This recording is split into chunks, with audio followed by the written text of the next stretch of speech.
आज हम बनाने जा रहे ओरियो आइसक्रीम। ओरियो आइसक्रीम सिर्फ 3 चीजों से हम बनाएंगे। इसके लिए हमें चाहिए ओरियो बिस्किट, 10 पीस हमने बिस्किट लिए हैं, और मिल्क मेड लिया है 1 कटोरी, और 1 कटोरी हमने फ्रेश क्रीम ली है। मिल्क मेड और फ्रेश क्रीम दोनों ही हमने घर पर बनाए हैं। इसकी हमने पहले वीडियो डाली हुई है, आप देख सकते हो। अब हम एक किचन टॉवल लेंगे, उसमें डाल देंगे ये बिस्किट, और इसको हम इस तरह से बंद करके बिस्किट को किसी चीज से क्रश करेंगे।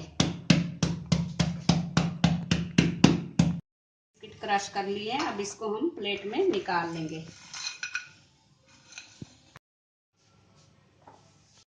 अब हम एक बड़ा बाउल लेंगे, उसमें डाल देंगे ये बिस्किट क्रश किए हुए।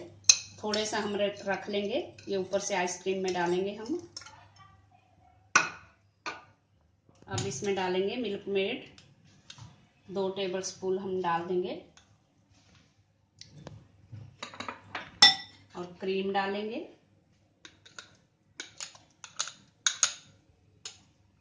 अब इसको हम मिक्स करेंगे, इससे अच्छी तरह से चम्मच से मिक्स करें।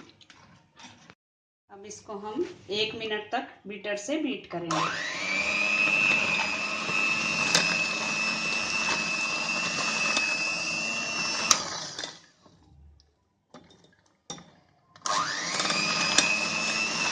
अब इसमें हम थोड़ा सा मिल्क मेड और डालेंगे और थोड़ी सी क्रीम डालेंगे। इसको भी हम बीट कर लेंगे, अच्छे से मिक्स हो जाएगी।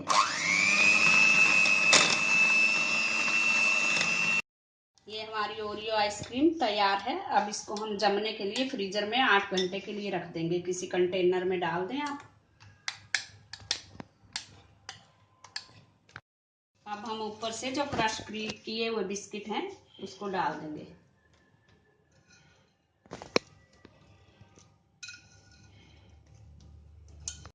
अब हम ओरियो आइसक्रीम को 8 घंटे तक फ्रीजर में रख देंगे ढककर जमने के लिए।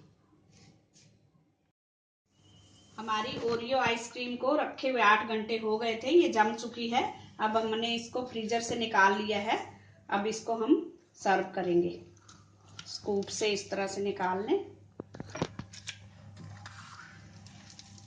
कितनी अच्छे से जमी है, ये खाने में भी बहुत टेस्टी होती है। हमारी ओरियो आइसक्रीम खाने के लिए तैयार है। Thanks for watching. अगर आपने मेरे चैनल को सब्सक्राइब ना किया हो तो प्लीज कर दीजिए। Thank you.